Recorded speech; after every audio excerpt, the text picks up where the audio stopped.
साधारणतः प्रत्येक कार्यक्रमाच्या अगोदर साधारण आपण सर्वजण ईशस्तवन करतो, सरस्वती पूजन करतो. पण हे सगळं करत असताना त्या पाठीमागची भूमिका काय असते, तर साधारणतः आपण ज्याला म्हणतो की बाबा ईश्वराचं अधिष्ठान म्हणजे नक्की काय, तर त्या बाबतीमध्ये रामदास स्वामींनी खूप छान सांगितलेलं आहे की सामर्थ्य आहे चळवळीचे, जो जे करील तयाचे. पहा, सामर्थ्य आहे चळवळीचे, जो जो करील तयाचे, परंतु तेथे भगवंताचे अधिष्ठान पाहिजे. कामतकर सर पाठीमागच्या 22 वर्षापासून शिक्षण क्षेत्रामध्ये जे योगदान देत आहेत, सोलापूरच्या शिक्षण क्षेत्रामध्ये जे योगदान देत आहेत, ती पण एक प्रकारची चळवळ आहे. आणि या चळवळीसाठी म्हणून जे भगवंताचं अधिष्ठान हवंय ते त्यांच्या पाठीमागे नक्कीच आहे. मला असं वाटतं की त्याच अधिष्ठानावरती विश्वास ठेवून आपण आजच्या कार्यक्रमाची सुरुवात सरस्वती पूजनाने करूयात. तर मी मान्यवरांना विनंती करतो की त्यांनी दीप प्रज्वलन आणि सरस्वती पूजन करावं.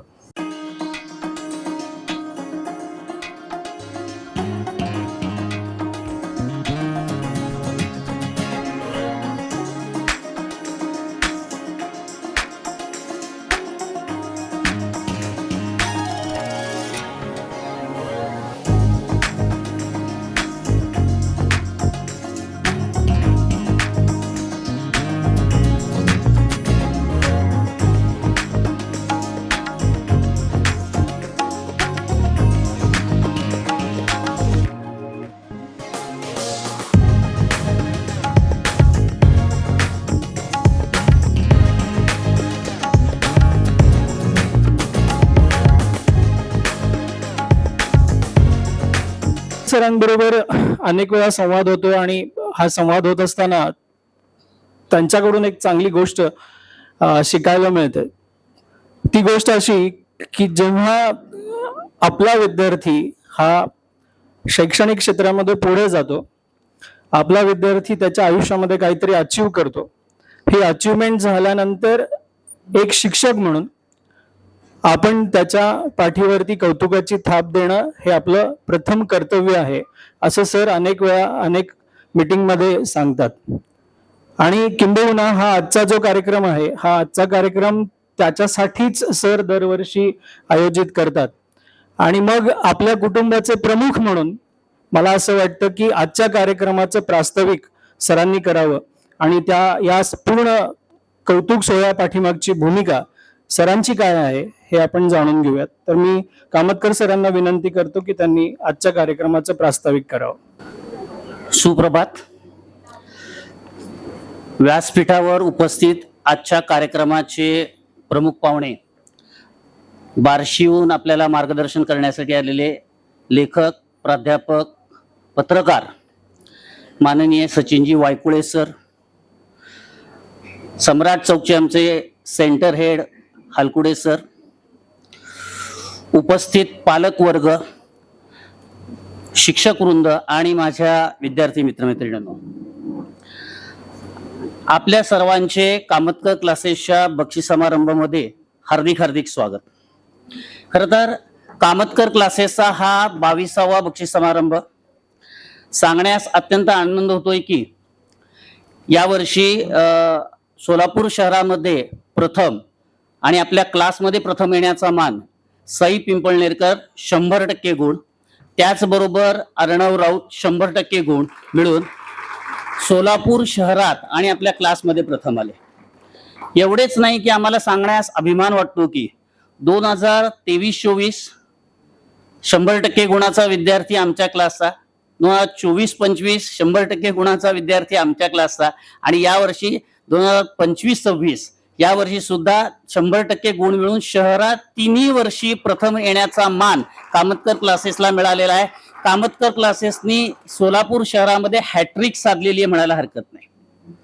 याचबरोबर 10वीच्या बोर्ड परीक्षेमध्ये 53 विद्यार्थ्यांना, कुठल्याही शाळेमध्ये कुठल्याही क्लासमध्ये एवढे विद्यार्थ्यांना 90% पेक्षा जास्त गुण नसतील, आपल्या कामतकर क्लासेसमध्ये 53 विद्यार्थ्यांना 90% गुण मिळाले. यामध्ये शहरामध्ये जर म्हटलं तर सई पिंपळनेरकर आणि अर्णव राऊत हे दमाणी शाळेत प्रथम आले. Isha Ransubhe MPS model public स्कूलमध्ये प्रथम आली, खुशाली शेळके भारती विद्यापीठमध्ये प्रथम आली, श्रावण मकरिये शाविकामध्ये प्रथम आला, समर्थ वावरे गांधीनाथामध्ये प्रथम आला. त्याशिवाय गणितामध्ये 100 पैकी 100 मिळवणारे साई पिंपळनेरकर आहे. संस्कृतमध्ये 100 पैकी 100 मिळवणारे आहेत. गणितामध्ये जवळपास 21 जणांना 95 पेक्षा जास्त गुण आहेत.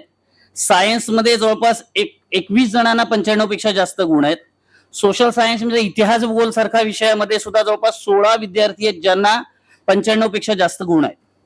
एवढेच नव्हे तर इंग्रजी आणि मराठी भाषांमध्ये स्कोरिंग करणं तसं बघायला गेलं तर अवघड आहे म्हणतात, पण आमच्याकडच्या मराठी आणि इंग्रजीमध्ये 7 विद्यार्थ्यांना 95 पेक्षा जास्त गुण आहे. आपल्याकडे फक्त 10वी पर्यंतच तयारी मार्गदर्शन घेतलं जातं असं नाही, तयारी करून घेतली जाते किंवा मार्गदर्शन करून घेतलं जातं असं नाही, की आपल्याकडे 11वी 12वी सुद्धा अतिशय चांगल्या पद्धतीने मार्गदर्शन होतं. 11वी 12वी मध्ये सगळ्यात प्रथम आपण काय करतो, जे कुठल्याही जनरली आपल्या सोलापुरातल्या क्लासमध्ये केलं जात नाही, बोर्ड परीक्षेची 11वी 12वीच्या बोर्ड परीक्षेची तयारी करून घेतली जाते आणि त्यानंतर CET नीट मुलांची कॅपॅसिटी पाहून म्हणजे PCM PCM किंवा PCB ठेवायचं कॅपॅसिटी आहे, ती कॅपॅसिटी बघून त्यांना सांगितलं जातं की तू काय बनवू शकतो, तुझी कॅपॅसिटी काय आहे, आणि त्यानुसार आपण त्यांना मार्गदर्शन करतो. यावर्षी 11वी 12वी मध्ये सुद्धा आमची गांधी इशिका गांधी वैदेही गांधी जी आहे, ही वैदेही गांधी 95% PCB मध्ये पर्सेंटाईल मिळून क्लासमध्ये प्रथम आली. त्यानंतर खरं तर बरेचसे पालक आता 10वीचा रिझल्ट लागल्यानंतर विचार करतात की काय करायचं. आमच्याकडे बऱ्याच वेळा येतात की काय करू दे सर, इंजिनिअरिंग करायचं का, डॉक्टर करायचं का, अजून काय करायचं. खरं तर याची सुरुवात होते फाउंडेशन कोर्सने. 8वी 9वी 10वीला फाउंडेशन हा महत्वाचा कोर्स आहे, कारण फाउंडेशन मध्ये बेस तयार करून घेतला जातो विद्यार्थ्यांचा, आणि त्याच्यानुसार जसं मगाशी मी सांगितलं कॅपॅसिटी त्याची बघितली जाते आणि त्या कॅपॅसिटीनुसार त्याला आम्ही हे ठरवलं जातं की काय बनवू शकतो. कारण काय होतं बऱ्याच वेळेला M ठेवायचं का B ठेवायचं, मॅथ्स ठेवायचं का बायोलॉजी ठेवायचं का दोन्ही ठेवायचं, यामध्ये बरेचसे पालक 11वीला कन्फ्यूज असतात. पण याचं उत्तर खरं मिळतं ते 8वी 9वी 10वी फाउंडेशन मध्ये. 8वी 9वी 10वी फाउंडेशन हा कोर्स प्लस रेग्युलर बॅच घेणारा सोलापुरातील आपला एकमेव क्लास आहे. कुठल्याही क्लासेसमध्ये रेग्युलर चालत नाही किंवा फाउंडेशन दोन्हीपैकी एकच चालतं, पण दोन्हीही बॅच घेणारा फाउंडेशन आणि रेग्युलर घेणारा आपला एकमेव क्लास आहे. त्याचबरोबर मला असं वाटतंय की आपल्या विविध स्पर्धा परीक्षांमध्ये सुद्धा आपल्या विद्यार्थ्यांनी यावेळी यशाची परंपरा कायम ठेवलेली आहे. 5वी आणि 8वी स्कॉलरशिप खरंय बघा, तुम्हाला सांगतो विद्यार्थ्यांचा पाया कसा घडत जातोय किंवा पुढे प्रशासकीय सेवेत जाताना वगैरे निराळ्या ज्या स्पर्धा परीक्षा असतात त्यामध्ये यशस्वी व्हायचं असेल तर त्याचा पाया म्हणजे 5वी 8वी सारख्या स्कॉलरशिप आहेत. यावर्षी जवळपास 9 विद्यार्थी आहेत की जे स्कॉलरशिप प्राप्त झालेले आहेत. तसेच एक सामाजिक उत्तरदायित्व म्हणून आम्ही काय करतो, दरवर्षी गेले 15 वर्ष झालं STS सोलापूर टॅलेंट सर्च नावाची एक परीक्षा घेतो. अगदी नॉमिनल याच्यामध्ये असते की सोलापुरातील टॅलेंट ओळखण्यासाठी आपण स्कॉलरशिप, आता यावर्षी ऍक्च्युअली 5वी 8वी आणि 4थी 7वीला दोन्हीला परीक्षा झाल्या, पण आता जो रिझल्ट आलाय तो 5वी 8वीचा सांगितलाय, अजून 4थी 7वीचा आमचा रिझल्ट यायचा आहे, त्यामुळे त्या मुलांचा नंतर आम्हाला वैयक्तिक तिथं बक्षीस समारंभ करावा लागेल. तर ह्याचा बेस म्हणून एक पूर्व परीक्षा आम्ही घेत असतो, एक रंगीत तालीम आम्ही घेत असतो, त्याला STS म्हणतात. आणि यामध्ये सोलापूर जिल्ह्यातील अगदी बार्शी अक्कलकोट वरून विद्यार्थी येतात आपल्याकडं, गाडी करून येतात त्या परीक्षेसाठी. आणि ती परीक्षा म्हणजे आम्ही गेले 15 वर्षे एक सामाजिक दायित्व की सोलापुरातून टॅलेंट ओळखण्यासाठी ही परीक्षा घेतली जाते, STS सोलापूर टॅलेंट सर्च. त्याशिवाय दरवर्षी माझ्या आजीच्या नावाने इंदिराबाई श्रीधर कामतकर यांच्या नावाने 5 विद्यार्थ्यांना आम्ही मोफत क्लासमध्ये प्रवेश देतो. तिन्ही ब्रँच मध्ये 5 विद्यार्थी आम्ही असे घेतो की ज्यांना त्यांची खरंच परिस्थिती गरीब आहे, काही आई वडील खूप कमी किंवा सिंगल पेरेंट आहेत, असे काही जण असतात ज्यांची आर्थिक परिस्थिती नसते, अशा विद्यार्थ्यांना सुद्धा आम्ही मोफत शिकवत असतो. याप्रमाणे ऍक्च्युअली आजच्या स्पर्धात्मक युगामध्ये स्पोकन इंग्लिश हे कौशल्य नसून गरज बनलेली आहे. आपल्या मातृभाषेचा जर आपण अभिमान ठेवला आणि इंग्रजीचे ज्ञान आत्मसात केले तर शिक्षणाबरोबरच आपलं व्यक्तिमत्व विकास आणि केल्यास शिक्षणाबरोबरच व्यक्तिमत्व विकास आणि अनेक दारे उघडी होतात. त्यासाठी आपण new elixir spoken English class हे आपण आता या वर्षीपासून सुरू केलेलं आहे. 1 वर्ष झालं. त्याचे क्लासेस एम्प्लॉयमेंट चौक सोलापूर आणि जुळे सोलापूर येथे स्पोकन इंग्लिशचे क्लासेस आपण सुरू केलेले आहेत. New elixir spoken English classes. आणि गेले 22 वर्ष कामतकर क्लासेस विद्यार्थ्यांच्या यशाची परंपरा जपत आहे. या प्रवासामध्ये पालकांचा विश्वास सगळ्यात महत्वाचा आहे. शिक्षकांचे समर्पण आणि विद्यार्थ्याची मेहनत हीच आमची खरी ताकद आहे. धन्यवाद. थँक्यू. धन्यवाद सर. आपण सर्वजण क्लासेसला येतो आणि क्लासेसला येताना बोर्ड हा आपण नेहमी वाचतो. आजही आपल्या स्टेजवरती पाठीमागे मोठ्या अक्षरांमध्ये कामतकर क्लासेस हे एक फ्लेक्स झळकलेला आहे. आणि प्रत्येक जण जेव्हा क्लासला येतो त्यावेळेला त्याचं बोधवाक्य किंवा घोषवाक्य हे साधारणतः क्लास काय करतो, क्लासचा मुख्य उद्देश काय, ज्याला आजकालच्या भाषेमध्ये विजन मिशन असे शब्द वापरले जातात, तर ते एका वाक्यात सांगायचं म्हटलं तर इथे समोर आपल्या इथे लिहिलेलं आहे की विद्या गुरुणाम गुरु. याचा अर्थ साध्या सोप्या मराठी भाषेत सांगायचं म्हटलं तर आपल्या मानवाच्या आयुष्यामध्ये विद्येपेक्षा ज्ञानापेक्षा दुसरं काहीही मोठं नाही. आणि याच तत्वाला धरून पाठीमागची 22 वर्ष कामतकर क्लासेस कार्यरत आहे. मला असं वाटतं की या नोटवरती सुद्धा आपण कामतकर सरांना जोरदार टाळ्या वाजून धन्यवाद द्यावेत एक सोलापूरकर म्हणून. कारण आपल्या सर्वांना हे ज्ञात आहे की सोलापुरामध्ये ब्रेन डेड होतो, विद्यार्थी शिकतात, बाहेर जातात, इथं कोणी काही करत नाही. या सगळ्या गोष्टींच्या बाबतीमध्ये अनेक वेळा सोशल मीडिया प्लॅटफॉर्मवरती असेल किंवा वृत्तपत्रांमध्ये असेल अनेक वेळा आपण ह्या गोष्टी वाचतो. पण प्रत्यक्षात त्या सोलापुरातल्या टॅलेंटला पोषक वातावरण निर्माण करणं, ते वृद्धिंगत कसं होईल याच्यासाठी म्हणून मार्गक्रमण करणं, त्यासाठी कष्ट घेणं, हे सगळं कोणीतरी करणं अपेक्षित आहे. तर ते मला असं वाटतं की कामतकर सर करतायत. त्यामुळे परत एकदा थोड्या मोठ्या आणि जोरात टाळ्या वाजवू शकता तुम्ही. एवढी कंजूसी करण्यामध्ये मला नाही वाटत. सरांप्रती आदर आपल्याला दाखवायचा आहे तर तो दाखवण्यासाठी कंजूसी करू नका. धन्यवाद आपल्या सर्वांचे. आता कार्यक्रमामध्ये पुढे आपण जाऊयात, ज्याच्यामध्ये आपल्याला आजचे जे प्रमुख पाहुणे आहेत सचिन वायकोळे सर यांचा परिचय मी थोडक्यात करून देतो. सरांचा परिचय खूप मोठा आहे, पण त्यातल्या त्यात काही महत्वाचे मुद्दे मी या ठिकाणी काढलेले आहेत. त्या महत्वाच्या मुद्द्यांच्या आधारे मी सरांचा परिचय करून देण्याचा एक छोटासा प्रयत्न करतो. काही राहिलं सर तर प्लीज समजून घ्या. आजच्या आपल्या या कार्यक्रमाला लाभलेले प्रमुख पाहुणे किंवा वक्ते माननीय श्री सचिनजी वाळकोळे सर यांचा परिचय करून देणं हे मी माझं भाग्य समजतो. सचिन वाळकोळे सर हे बार्शी येथील एक बहुआयामी व्यक्तिमत्व आहेत. ते एक प्रख्यात पत्रकार, अभ्यासू लेखक, ख्यातनाम व्याख्याते आणि संवाद कौशल्य मार्गदर्शक आहेत. बार्शी येथील नामांकित स्मार्ट अकॅडमीचे संचालक म्हणून काम पाहत असताना त्यांनी हजारो तरुणांच्या सुप्त गुणांना वाव देऊन त्यांच्यातील वक्तृत्व कला आणि संवाद कौशल्य विकसित केलेलं आहे. याला खास करून इंग्रजीमध्ये पब्लिक स्पीकिंग स्किल्स असा एक खूप छान शब्द आहे की ज्याच्यासाठी म्हणून अनेक ठिकाणी म्हणजे पुणे, मुंबई यासारख्या ठिकाणी त्याचे सेपरेट क्लासेस घेतले जातात. आणि बरीच लोक ज्यांना स्टेजवरती येऊन बोलता येत नाही ते तिथे जाऊन क्लास लावतात आणि मग त्या ठिकाणी त्यांना ते शिक्षण दिलं जातं. तर ते बार्शीमध्ये असणारे आपले सचिन सर ते काम करतायत. केवळ शैक्षणिक क्षेत्रातच नव्हे तर समाजातील दुर्लक्षित आणि वंचित घटकांसाठी, विशेषतः तृतीयपंथी बांधव आणि महिलांच्या हक्कांसाठी ते सातत्याने जमिनीवरती उतरून, याचा अर्थ त्यांच्यात जाऊन ते उल्लेखनीय असं काम करत आहेत. त्यासाठी त्यांना अष्टपैलू पत्रकारिता आणि उल्लेखनीय सामाजिक कार्याची दखल घेऊन राज्यस्तरीय महाराष्ट्र महागौरव 2025 हा अत्यंत मानाचा पुरस्कार देऊन गौरवण्यात आलेला आहे. शब्दांवर हुकूमत असणारे आणि आपल्या विचारांनी तरुणांना प्रेरित करणारे आणि समाजकार्याचा वसा घेतलेले एक मार्गदर्शक नेतृत्व आज आपल्याला लाभले आहे. मी पुन्हा एकदा सरांचं या मंचावरती कामतकर क्लासेसच्या वतीने सहर्ष स्वागत करतो आणि आदरणीय सर आणि मॅडम यांना विनंती करतो की त्यांनी आपला पाहुण्यांचा सत्कार करावा.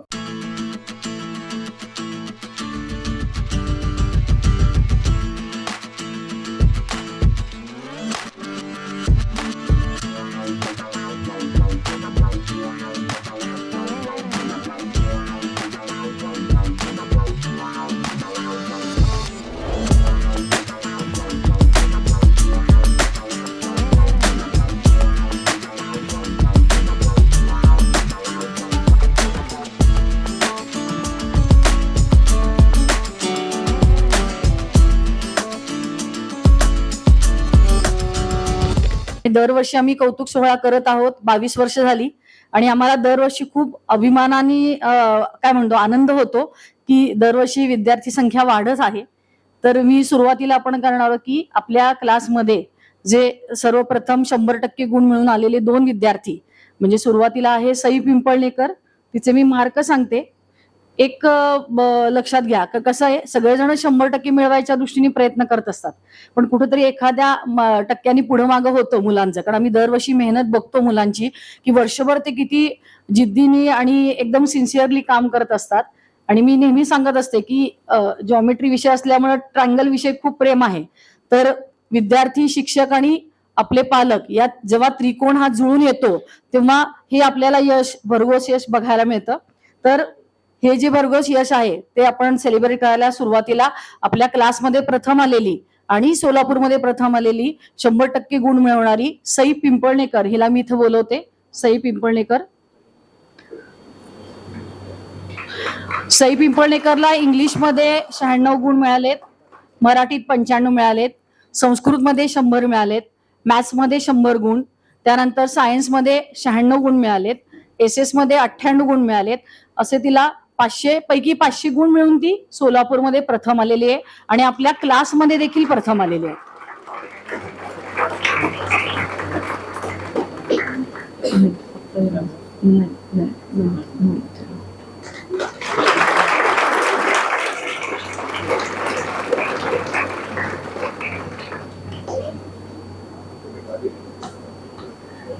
यानंतर आपला दुसरा विद्यार्थी, दुसरा म्हणजे प्रथमच आलाय आपल्या क्लासमध्ये, असा अर्णव राऊत, जो वर्षभर कमी बोलत होता पण त्यांनी एकदम 100% मिळवून गुण मिळवून आम्हाला सगळ्यांनाच आश्चर्याचा सुखद धक्का दिलेला आहे.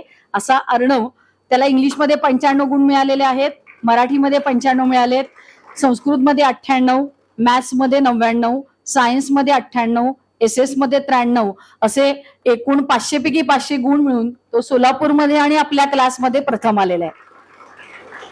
अभिनंदन.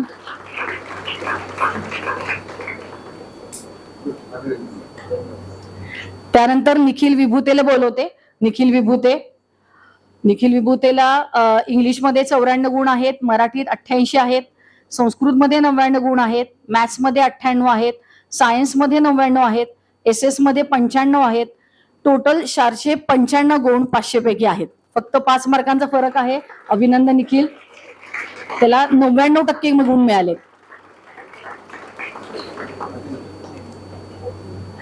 त्यानंतर ईशा रणसुवे हिला इथं बोलवते. MPS मध्ये प्रथम आलेली आहे ईशा. तिला इंग्लिशमध्ये 96% गुण मिळालेत, मराठीत 92, संस्कृतमध्ये 96, त्यानंतर मॅथ्समध्ये 99, सायन्समध्ये 98, SS मध्ये 98, 492 गुण तिला मिळालेले आहेत. 98.40% आहे एवढे तिला एकूण गुण प्राप्त झालेले आहेत. अभिनंदन. यानंतर खुशाली शेळकेला बोलवते. खुशाली शेळके भारतीय विद्यापीठमध्ये प्रथम आली आहे का खुशाली? आली आहे. खुशालीला इंग्लिशमध्ये 91 गुण मिळालेत, त्यानंतर मराठीत 99 मिळालेत, संस्कृतमध्ये 97, मॅथ्समध्ये 91, सायन्समध्ये 98, सोशल सायन्समध्ये 98 आणि तिची टोटल आहे 490. तिला 98% एवढे तिला गुण प्राप्त झालेले आहेत. अभिनंदन. यानंतर एक विशेष सत्कार आहे. ज्या वर्षीपासून आपल्याकडे सरांनी तुम्हाला आता सांगितलं कामतकर सरांनी की हॅट्रिक झालेली आहे 100% गुणांची.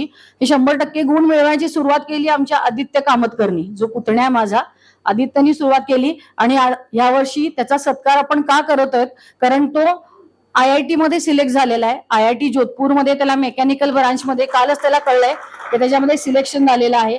त्याची थोडक्यात एक परिचय करून देते की त्याला 5वी स्कॉलरशिप मिळालेली आहे. तो 5वी प्रज्ञा प्राप्त आहे या आदित्य. त्यानंतर 8वी स्कॉलरशिप मिळालेली आहे, 10वी MTS मिळालेली आहे त्याला. त्याच्यानंतर त्याचं JEE मध्ये पण रँकिंग चांगलं आहे आणि अशा पद्धतीने IIT मध्ये त्याला आता IIT जोधपूरमध्ये सिलेक्शन झालेली ही प्रोसेस चालू आहे. त्यामुळे खूप खूप अभिनंदन. म्हणजे फक्त पुस्तकातला किडा न होता त्यांनी त्याचा सर्वांगीण विकास झालेला आहे आणि याच्यामध्ये त्याचं घरच्यांचं म्हणजे त्याच्या आई बाबांचं पण तेवढंच योगदान आहे आणि त्याच्यामुळे त्यांनी हे यश प्राप्त केलेलं आहे. खूप अभिनंदन. धन्यवाद. आता आपण आपले जे प्रमुख पाहुणे आहेत आजचे त्यांचं मार्गदर्शन आपण आता घेणार आहोत. खरं आता मी गेली 10 वर्ष झालं भाषणाचं प्रशिक्षण देतोय, पण मला गंभीर बोलावं का विनोदी बोलावं का थोडं मोटिवेशन बोलावं याबद्दल मनामध्ये नेहमी शंका असते. हे टॉपिक हे काढू का म्हणजे म्हणजे काहीतरी ओझं घेऊन असं वाटायला लागलंय ना. पण तुमचं त्याच्यासाठी कौतुक कामतकर सरांचं, कारण तुम्ही फेटा घातला. कारण टोप्या घालणारी माणसं खूप आहेत, फेटा घालणारी तुमच्यासारखी खूप कमी माणसं आहेत. त्यामुळे तुमचं त्याच्यासाठी विशेष कौतुक.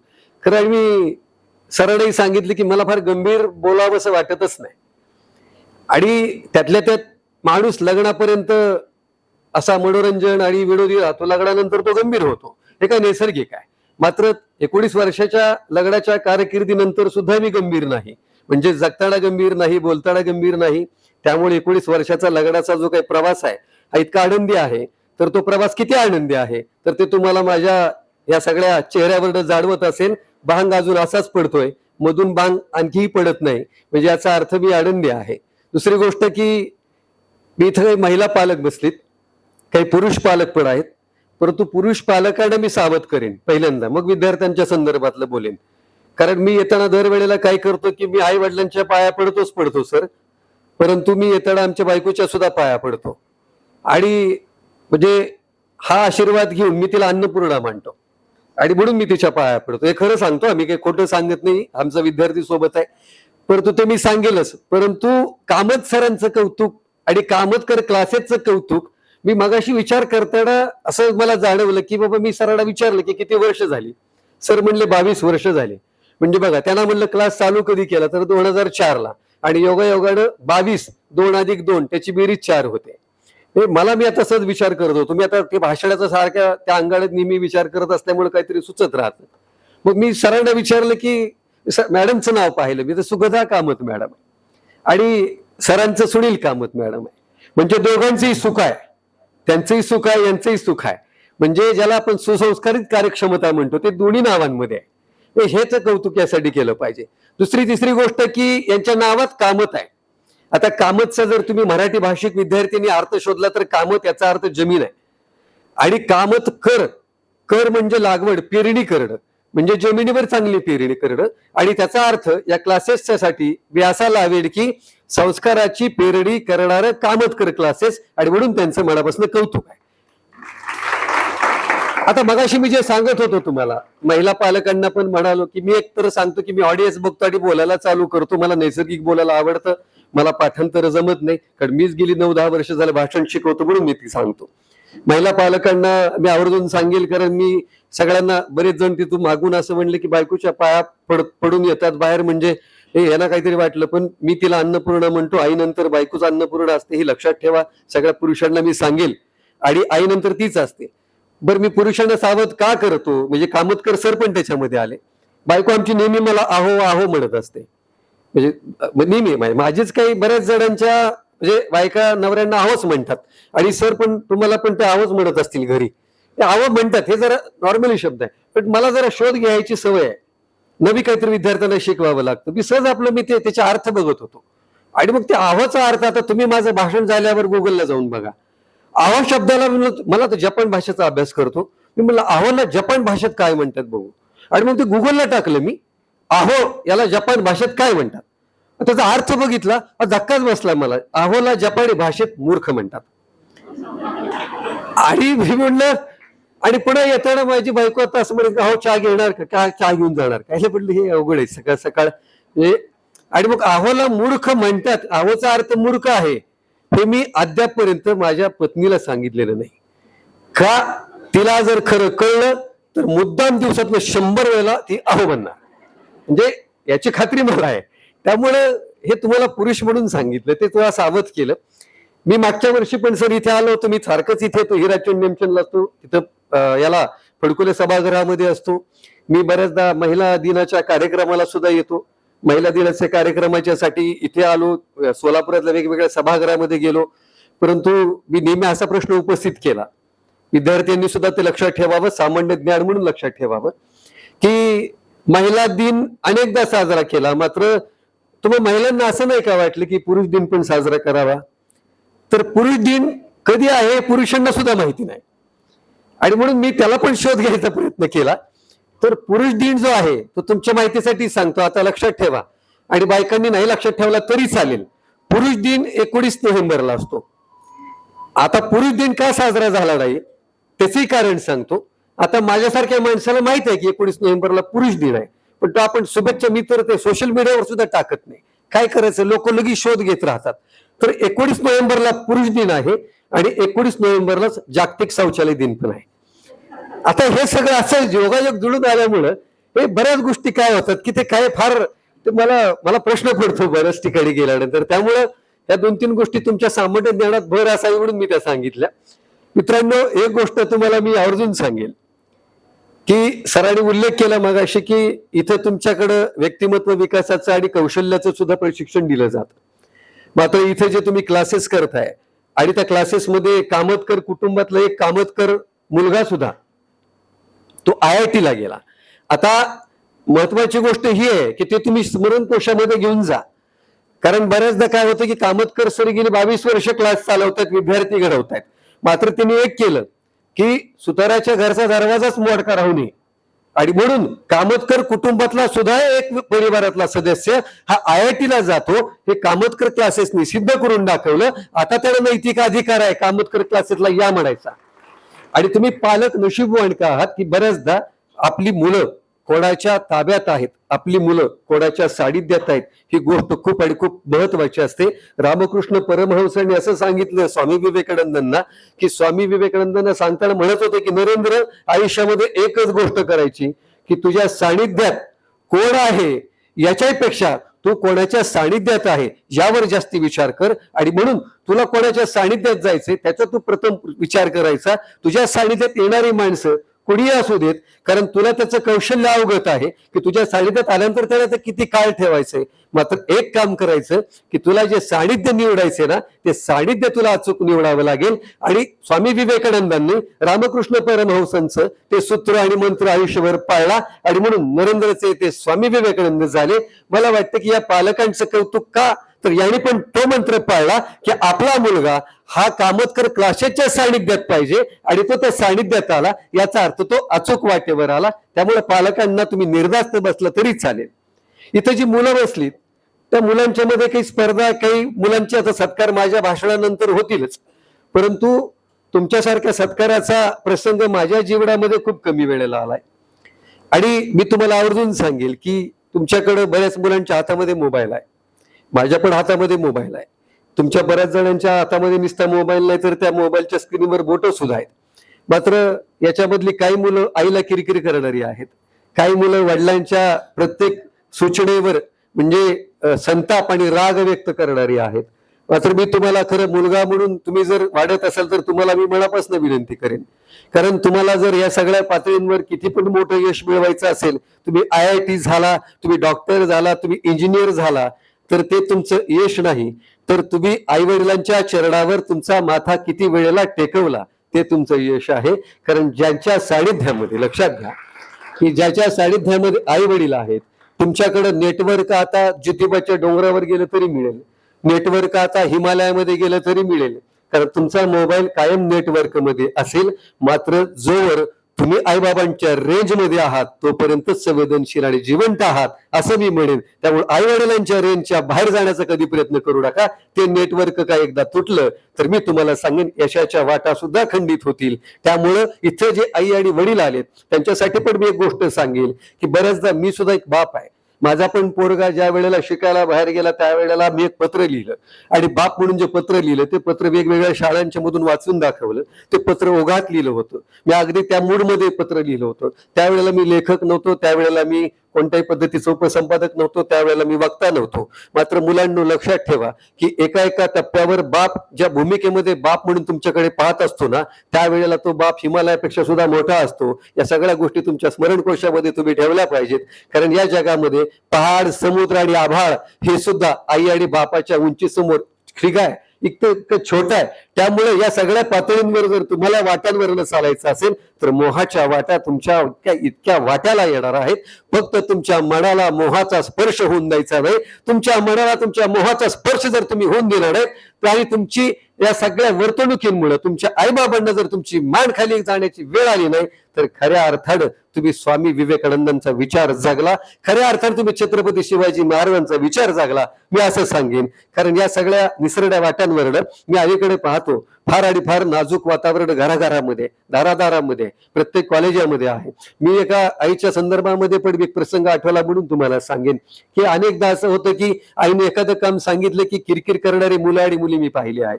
म्हणजे समजा लाईट हॉलमधली लाईट बंद कर असं जरी मुलाला सांगितलं तर तो पाय आपटेत लाईटचं बटन बंद करायला जाईल. त्याला जर सांगितलं की जरा ती उचलेली कोंडी पडलेली उचलून ठेव तर सुद्धा पाय आपटत तो तिथे जाईल. पण तो शांतपणे आनंदाने तो कोंडी उचलून ठेवणार नाही, तो शांतपणे ती लाईट बंद करून ठेवणार नाही.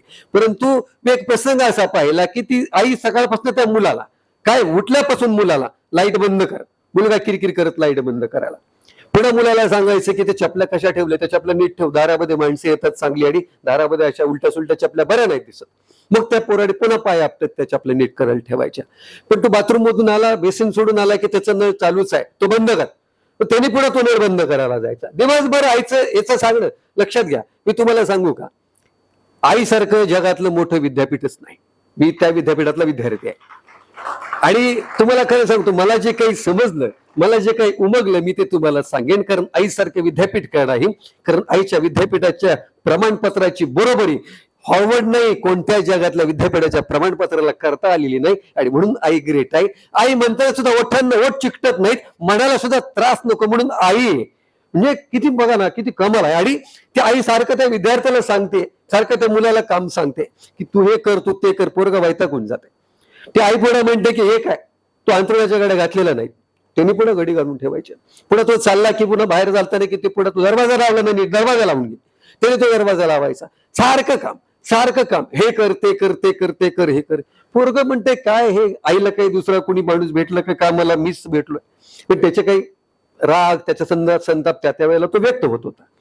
पण बराच काळ असा गेला, तो गेल्यानंतर त्याचं शिक्षण पूर्ण झालं. ते शिक्षण पूर्ण झाल्यानंतर आता आईला म्हणाले की मला ते इंटरव्ह्यूला जायचंय, एक कॉल आलाय, जाऊ का, आज मी कामच सांगणार आहे. तर ती काय म्हणाली, तुला इंटरव्ह्यूसाठी शुभेच्छा आहेत आणि मला खात्री आहे तू 100% त्याच्यामध्ये यश मिळवणार, पण जाताना तेवढी लाईट बंद करून जा. आता ते म्हणते पोरगाला काही कमालच झाली. ते म्हणते ठीक आहे, आईच्या पाया पडते. तो आईच्या पाया पडते, आईला म्हणते चला आज तर तू बेस्ट लक दिले मला. ती म्हणते माझ्या मुलावर माझा विश्वास आहे, तुला बेस्ट लक द्यायची काही सुद्धा गरज नाही. आणि मग तो बाहेर चालला. तर ते म्हणाले की बाहेरनं जाताना कडी लावू नकोस, फक्त पुढे करून जा. याला म्हणते हे कायम चालूच आहे. पुढे गेटवर जातो, ती म्हणते गेटचा आवाज न करता बाहेर पड, कारण आवाज करत घराच्या बाहेर कधी पडायचं नसतं. म्हणजे नवऱ्यांना पण सांगतो, आवाज करत नाही, किरकिर करून सुद्धा जो नवरा बाहेर पडतो ना बायको बरोबर किरकिर करत, तर त्या नवऱ्याला दिवसभर यश येत नाही. खरंच सांगतो, कारण अन्न पुरवण्याला तुम्ही जर दुखावून जर उमरा ओलांडला ना, तर माझा अनुभव पण तुम्हाला सांगतो. त्यामुळं या सगळ्यांमध्ये त्या मानसिकतेमध्ये त्या आई त्याला सांगत असतो. तो इंटरव्ह्यूला जातो. आता तो मुलाखतीला गेल्यानंतर त्याला म्हणतो की अरे एक जागा आणि 110 विद्यार्थी. आता हे म्हणते माझा नंबर कधी यायचा आहे. मग आता ते बसते सोफा सेटवर, विद्यार्थी सगळे टाय घातलेले, माझ्यासारखा असा ब्लेजर घातलेले, हाईन छेड करून साधा आपला बसलाय कोपऱ्यात, जेव्हा नंबर येईल तेव्हा येईल. आता एवढ्या सगळ्या गर्दीमध्ये आपला तर काय मेळ बसणार नाही, पण आईने सांगितलंय अनुभव घेऊन यायचा, तुझं सिलेक्शन होईल नाही तर नाही होईल, परंतु तुला तो अनुभव घेऊन यायचा. आणि मग तो तिथे बसतो. आता हे सगळ्यांचे इंटरव्ह्यू चालू होते, 10-10 मिनिटं, 15-15 मिनिटं. आता ह्याला सवय आईने सांगितलेल्या कामाची, त्याला उगाच फॅन चालू असलेला दिसते पलीकडची, ही जाते फॅनचं बटन बंद करते. हे सवय लागलेली म्हणजे बघा. आणि ते पुढे कुणीतरी येताना काय करते, ते तोंडावर पाणी भरून इंटरव्ह्यूला जायचे, ते तोंड देऊन येते. ते म्हणते बेशनचं नळ चालूच राहिला, ही तिथं उठून जाते फाईल ठेवून आणि ती बेशनचं नळ बंद करते. पुढे माघारी येते तर ते पुढे बसते, इंटरव्ह्यूला काही नंबरच येत नाही. ते म्हणते की ही मुलं इंटरव्ह्यूला आलेत, चपलेन बुट हिने सगळे हस्ताव्यस्त ठेवलेत, आता काही काम ना आपल्याला 20 मिनिटं अर्धा तास तरी. ते आता हे बघा, आता आईने सांगितलं, मी म्हणालो कोणी, आई म्हणजे विद्यापीठ, मग ते चपल्या ते सगळं दुरुस्त करते. ते पुढे काय येते, एकाला जाता जाता एकाची कुंडी एकाकडनं खाली पडते. आता हे तर म्हणते हे आपल्याला रोजच आहे. मग आता ते कुंडी पडलेली काही करते की ते उचलून वर ठेवते. ह्याचा काही नंबर येत नाही. सगळेजण येताना इंटरव्ह्यू होऊन येताना खुश होऊन येते. आता ते म्हणतो काय काय प्रश्न विचारले, ते म्हणते मला म्हणते जपानच्या बद्दल विचारलं, दुसऱ्याला म्हणते काय विचारलं, मला गोबल्स नीतीबद्दल विचारलं, ते म्हणतो लयच अवघड मुलाखत दिसते, आता जाऊ का काय इथूनच माघारी, ह्यांचे प्रश्न असले अवघड आहेत. ते म्हणले काही नाही देऊन जा, पण का आता आलायच तर एवढ्या लांब.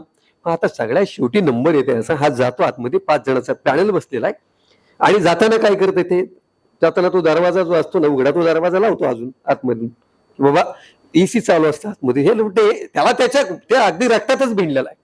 आणि त्या आतमध्ये जाते, ते इंटरव्ह्यूला चालू होती, ते म्हणतात सर विचार आता प्रश्न. ते काय करतात की तुम्हाला काय प्रश्न विचारायचे, आमची काय आता मनस्थिती नाही, आमची काही मानसिकता पण नाही.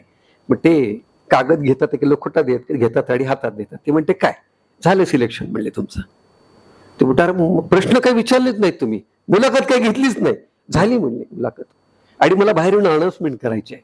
पण त्याला बाहेर घेऊन येतात, ते म्हणतात आजचा या सगळ्या 100-110 मधला आपला असा कॅन्डिडेट जो निवडलाय तर तो हा आहे. तर ते म्हणते माझी मुलाखत सर घेतलीच नाही. ती म्हणते मुलाखत तुझी आल्यापासून चालू होती, या संस्थेमध्ये आल्यानंतर जो फॅन बंद केला तो आम्ही सीसी मधून बघितला, तू चपल्या नीट ठेवले ते आम्ही सीसी मधून बघितल्या, तुझी कोंडी उचलून ठेवली ती आम्ही पाहिली. आम्हाला संस्कारित कर्मचारी पाहिजे, आम्हाला अनुकरण करणारा मुलगा पाहिजे, आम्हाला प्रामाणिक पाहिजे, आणि हेच तुझं सगळं कर्तृत्व आहे, आणि त्याच्यासाठी तुझं सिलेक्शन ही तुझी ऑर्डर. त्याच्या लक्षात येतं की ज्या आईला किरकिर करत होता की लाईट बंद कर, ज्या आईला सांगितल्यानंतर तो तोंड वाकडं करायचा की त्यातला नळ बंद कर, तेवढ्या छोट्या छोट्या आईच्या कामानच ह्याला 1.5 लाखाची नोकरी मिळवून दिली. लक्षात घ्या, आईचा मंत्र, आईचं काम, आईचा शब्द लक्षात घ्या की तुमच्यासाठी प्रेरणेचा झरा असतो. ज्या ज्या मुलाला आईकडे या नजरेनं पाहता आलं, मी सुद्धा, माझी आई अशिक्षित आहे, परंतु तरी सुद्धा मी ज्या वेळेला आईकडे, आईच्या चरणावर माझा माथा टेकवतो, ज्या वेळेला घरातून बाहेर पडतो, त्यावेळेला मला इतकं भारी वाटतं की मला माहिती आहे ढगाआड गेलेला सूर्य तुम्हाला उद्या पुन्हा दिसेल, माती आड गेलेला माणूस पुन्हा दिसणार नाही. त्यामुळे मी आजही आईला मिठी मारतो, आजही मी वडिलांना मिठी मारतो. मला माहिती आहे बाप आणि आई गुगलवर सापडणारी माणसं नाहीत, ती उमराच्या आत असतात, ती मनात असतात, ती हृदयात असतात, आणि हृदयाच्या एका टप्प्यामध्ये, एका कोपऱ्यामध्ये ते आपल्यामध्ये विराजमान झालेले असतात. आणि म्हणून मुलांना मी तुम्हाला सांगेन, तुम्हाला आता पंख आलेत. तुम्ही कामतकर क्लासेसमध्ये ज्या पद्धतीने यश मिळवलंय, कामतकर क्लासेसमध्ये तुमच्या गुणांवरची जी काही गुणसंख्या आहे, जो आलेख आहे तो वाढलाय. कामतकर क्लासेसनी तुम्हाला नुसते गुण दिलेले नाहीत, कामतकर क्लासेसनी तुम्हाला फक्त गुणांसाठी यशाच्या वाट्या दाखवल्या नाहीत, तर कामतकर क्लासेसने तुम्हाला हेही शिकवलंय की तुम्हाला नेहमी आई वडिलांचा आदर करायचा आहे. कामतकर क्लासेसने तुम्हाला हेही शिकवलंय की तुम्हाला संस्कारित माणूस कसं घडायचंय. त्यामुळे इथून पुढे तुमचा अवकाश खुला असणार आहे, तुमच्या जीवनाचा कॅनव्हास खूप मोठा असणार आहे. आणि लक्षात घ्या, एक वाक्य कायम लक्षात ठेवा जे विवेकानंदांच्या संदर्भातलं आहे. रामकृष्ण परमहंस तुम्हाला माहिती असतील, रामकृष्ण परमहंस ज्या वेळेला कळलं विवेकानंदांना की रामकृष्ण परमहंस इथे मला कलकत्त्यामध्ये भेटले, त्यांना मला गुरु करून घ्यायचंय. आणि विद्यार्थ्यांनो कायम लक्षात ठेवा, हे कधीच विसरू नका मी जे सांगतोय ते. आणि त्यावेळेला कामतकर क्लासेसमध्ये तुम्ही येताय, विद्यार्थी म्हणून बाहेर पडताय, तुम्ही ब्रँड असणार आहात. रामकृष्ण परमहंसाला विवेकानंद भेटायला गेले. प्रसंग बघा, एकाच वाक्यामध्ये काय म्हणजे गुरु का असावा लागतो, म्हणजे काय गाईड असावं लागतं, मार्गदर्शन का असावं लागतं. विवेकानंद त्या ठिकाणी गेले, रामकृष्ण परमहंस आतमध्ये बसले होते.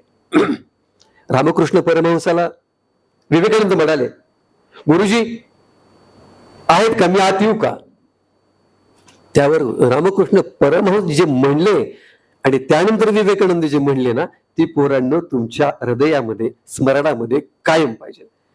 रामकृष्ण परमहंस आतून त्यांना असं म्हणाले, पण तू कोण आहेस. त्यावेळेला विवेकानंदांचे जे उत्तर होतं ना, गुरुजी तेच तर जाणून घेण्यासाठी तुमच्याकडे आलोय की मी कोण आहे. आयुष्यामध्ये मी कोण आहे ज्याला जाणून घेता आलं ना, तो खऱ्या अर्थाने यशस्वी असतो. आणि तुम्ही कोण आहात हे कामतकर दाम्पत्याने तुम्हाला जाणीव करून दिल्या या क्लासेसच्या माध्यमातून. त्यामुळे पहिला प्रश्न इथून निकाली निघाला आहे. आता फक्त तुम्हाला इथून पुढचा जो प्रवास करायचा आहे, तो प्रवास का महत्वाचा आहे की बऱ्याचदा मला नेहमी वाटतं की माझे वडील तहसीलदार होते, आणि तुम्हाला वाटत असेल की तुम्ही आता ज्या IITच्या वाटेवरनं ज्या ह्याच्यावरनं चालणार आहात, मी पण 10वीतला, म्हणजे मी तुम्हाला सांगतो की मी ज्या पद्धतीने प्रवास केला, मी प्रामाणिकपणे सांगतो, मला खोटं सांगायला आवडत नाही. तुमच्या एवढं तुमचं वय जर बघितलं, तुम्ही 10वी-12वीचे विद्यार्थी आहेत. एक पोरगा तुम्हाला सांगतो, त्या पोराच्या बद्दल खूप खूप अगदी म्हणजे तुम्ही ती कथा आयुष्यभर लक्षात ठेवली तरी चालेल. 10वी मध्ये नापास झाला, पोरगा. आता आपल्या पालकांची अवस्था काय असेल की 10वी मध्ये पोरगा नापास झाला तर त्याला नापास झाल्यानंतर त्या पोराला घरी यावं का नाही असं वाटेल. म्हणजे एवढं आपलं प्रेशर त्याच्यावर असतं. नुसते कमी मार्क मिळाले तरी ती पोरग भेद गुणपत्रिका घेऊन घरी येतं. मग तुम्हाला सांगू का, आई बाप आहात तुम्ही आणि पालक आहात तुम्ही, मालक अजिबात नाहीत. ज्या माणसाला, ज्या आई बापाला शेवटपर्यंत पालक होता आलं की नाही, त्यालाच खऱ्या अर्थानं पोराचा अनुभव घेता येतो. तो पोरगा 10वीला नापास झाला, घरी गेला. घरी गेल्यानंतर वडिलाला म्हणाला, पप्पा निकाल लागला आहे 10वीचा, मी नापास झालोय. आता पप्पा असं म्हणाले त्याला की काही हरकत नाही, भर फॉर्म, पुढं काय असेल तर संधी. आता काय म्हणलं, ह्याला मारून तरी काय उपयोग आहे, हा नापास झालाय. कशामुळे नापास झालाय वडिलाला माहिती होता. तो गोट्या खेळायचा, तो काहीतरी तो इटी दांडू खेळायचा, जो नापास झाला. आता वडिलांनी बघा, तुम्ही वडील म्हणून मागत असं, तुम्ही जर आई म्हणून जर त्या सगळ्या मुलांना वाढवत असाल तर ती गोष्ट खूप महत्वाची आहे. वडील म्हणले तुझा फॉर्म आहे ऑक्टोबरचा, तो भरून टाक. ऑक्टोबरचा फॉर्म तरी भरला, पास झाला पोरगा. तो म्हणला पप्पा पास झालो. आता पप्पानी काय म्हणावं ऑक्टोबरला पास झालेल्या मुलाला, एक काम कर, हे घे 200 रुपये आणि 1.5 किलो पेढे आटाडे वाटून टाक. ऑक्टोबरच्या परीक्षेला इथं आपल्याला 10वीला 80% पडले तरी नाराज असतो आपण पालक म्हणून, 75% पडले तरी नाराज असतो, 60% पडले तरी नाराज असतो. तो बाप जो आहे ना, पोरगा रिपीटर पास झाला, तो म्हणतो 1.5-2 किलो पेढे आणि वाटून टाक, तो 10वी पास झालाय. ते पुढे 12वी कसं तरी पहिल्या टप्प्यात पास होते नशिबानं. ते म्हणते पप्पा 12वी पहिल्यांदा पास झालो. ते म्हणते किती टक्के विचारत नाही पप्पा. ह्याला आनंद वाटलेला एकच, 12वी पहिल्या प्रयत्नात पास झाले. एक काम कर, 5 किलो पेढे वाट म्हणते. ते मार्क विचारतच नाही. ते म्हणते नशीब पहिल्या झटक्यात पास झाले, 10वीला नापास झालो होतो. आणि त्याच्यानंतर तो पोरगा जो आहे ना, तो पोरगा पुढा BA ला जातो, पुढे आणि खालीच. म्हणजे ते महात्मा गांधींचा कोणीतरी ते किस्सा, तो सुविचार आहे बघा एका शाळेमधला, की तो एक विद्यार्थी फार खोडकर असतो, शिक्षक बोलवतो त्याला आणि त्या दारावरचा सुविचार वाच म्हणतो. एकदा सुविचार वाचतो पोरगा, त्या सुविचारावर लिहिला सुविचारतो, आळस हा माणसाचा शत्रू आहे.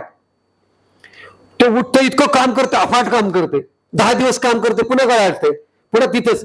शिक्षक म्हणते वेळायच काय, तुला तो सुविचार वाचता नाही का तू? ते म्हणते गुरुजी मी तो सुविचार वाचत होतो म्हणते रोज, पण मला काल ही कडचा दिसला म्हणते, शत्रूवर प्रेम करा.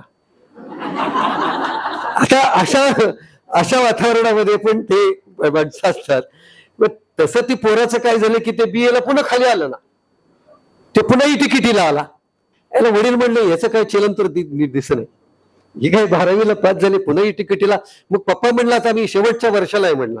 ती म्हणलं बरं ठीक, मग आता शेवटच्या वर्षाला आता एकूण किती पेपर द्यायचे तुला? ते म्हणलं आता हे 6, पहिले राहिलेले 4, 10 तर द्यायचेत. अरे तुला 3 निघाले म्हणले 10 तर द्यायचेत म्हणतो. ते 10 द्यायचेत म्हणला आणि ते देऊन टाकतो म्हणलं. काय त्याला काही फार काय, म्हणजे इतका कॉन्फिडन्स त्याला 6 बद्दल नाही एवढा, पण 10 बद्दल कॉन्फिडन्स आहे. काय विद्यार्थ्यांचा कॉन्फिडन्स असतो बघा, म्हणजे ह्या तुमच्यामध्ये पण असायला हवा. आणि तो BA पास होतो, एका झटक्यात 10 पेपर काढते. आता हे सगळं झाल्यानंतर तो पुन्हा विद्यापीठात जाते. ह्याला म्हणते ह्याला इथं काही ठेवायला नाही, त्याला बाहेर ठेवायला शिकायला कुठेतरी, हे अजून इकडं काहीतरी पुन्हा खाली येईल, जरा ह्याला अल्गोरिदम सापडलेला दिसते आणि त्याला विद्यापीठात शिकायला ठेवते. विद्यापीठात पोरग जाते, 10वीचं पोरग नापास, रिपीटर. त्यानंतर 12वीला त्याला मार्क 46%, इटिकिटी BA ला विद्यापीठात जाते शिकायला. विद्यापीठात शिकायला गेल्यानंतर तिथं आता वडील म्हणते तिथं तरी बघा, तिथं कोण नाही बघायला, तुलाच बघायला लागेल, काळजी करू नका पप्पा म्हणते, तुमचा पोरगा आहे म्हणते, म्हणूनच काळजी वाटते म्हणते. काय म्हणजे काय नुसतं कॉन्फिडन्स असते, चालू म्हणते तुम्ही काळजी करू नका, बिलकुल हे नावच करणार म्हणलं पोरग तुमचं. वडील म्हणते हे बरं आहे म्हणते, यायला पोरग आमचं नाराज नाही, डिप्रेशन मध्ये नाही, ह्याचा जास्त आनंद बापाला. नाहीतर काय काय पोरं बोलत नाहीत घरामध्ये. हे म्हणते काय काळजी करू नका, मला तुम्ही सोडायला पण येऊ नका, फार परत स्टँड पर्यंत या म्हणते. ती पण जरा पहिल्यांदाच एवढं लांब चाललोय, गाडी मी बघूनच बसणार आहे, पण तुम्हाला वाटावं की बरोबर ठिकाणी चाललोय ह्याच्यासाठी या.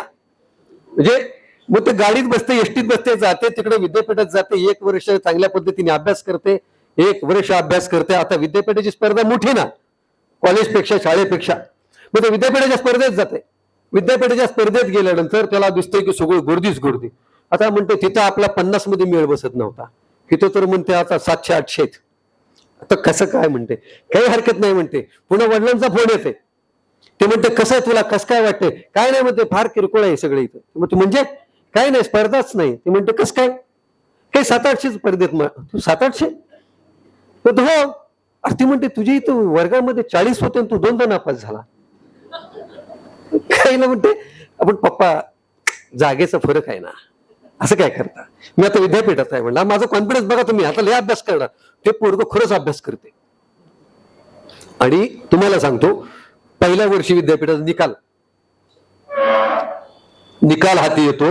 निकाल हाती आल्यानंतर ते पोरग वडिलाला फोन करते, नुसता फोन करत नाही, फॅक्स करते मेल पेपरमध्ये, आणि तो पोरगा युनिव्हर्सिटीमध्ये फर्स्ट येतो आणि गोल्ड मेडलिस्ट होतो. आणि पुढे जाऊन तो पोरगा चांगल्या पद्धतीचा एक वक्ता होतो, लेखक होतो, आणि तो मुलगा म्हणजे मी.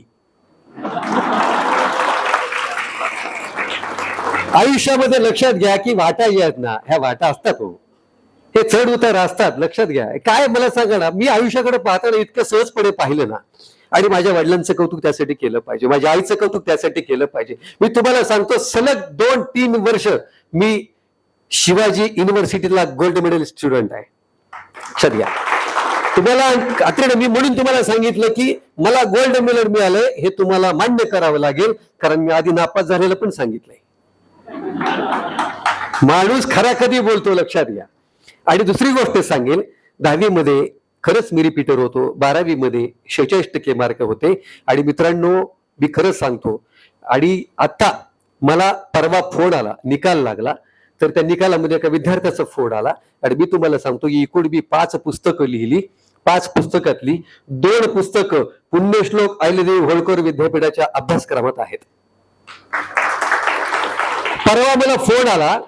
फोन आल्यानंतर तो विद्यार्थी म्हणाला, सर तुमच्या पुस्तकामुळे मला 96% मार्क पडलेत. लक्षात घ्या की जो विद्यार्थी 10वीत नापास आहे, ज्या विद्यार्थ्याला वाटलं की बाबा 10वीत नापास झालं तरी झालं चालेल, परंतु लक्षात ठेवा, माझ्यातला फरक कपाळावर कधीच आठ्या मी पडू दिल्या नाहीत. कायम आज पण तुमच्यासमोर उभा आहे ना, इतक्या ठामपणे सांगतोय. मी गेली 10 वर्ष झालं भाषणाचं प्रशिक्षण देतोय, ठिकठिकाणी व्याख्यानाला जातोय. मला वाटतं की मुलांशी साध्या पद्धतीने बोलत राहावं, नैसर्गिक बोलत राहावं, जे लोकांना मुलांना पटतंय त्यावर आपण बोलत राहावं. तुम्हाला जर मी आईन्स्टाईनचं उदाहरण दिलं तर पटणार नाही, तुम्हाला जर मी समजा वॉरन बफेटचं दिलं तर पटणार नाही, तुम्हाला माझं उदाहरण दिलं तर ते तुमच्या मनाला भिडेल. आणि म्हणून मी माझं उदाहरण तुम्हाला का दिलं. आणि या सगळ्यांच्या मध्ये सगळ्यात मोठं श्रेय कोणाचं होतं ना, तर ते माझ्या आईचं होतं, ते माझ्या वडिलांचं होतं. लक्षात ठेवा की माझी आई अशिक्षित आहे. तुमच्या मुलांना तुम्हाला सांगेल की तुमची आई तुम्हाला खवळत असेल, तुमचे वडील तुम्हाला खवळत असतील, तुम्ही नशीबवान आहात, कारण वडील तुम्हाला खवळतात. ज्या ज्या वेळेला फी भराचा विषय काढला तेव्हा त्या बापाने कधी सुद्धा खिशात पैसे नाहीत असं तुम्हाला सांगितलेलं नाही.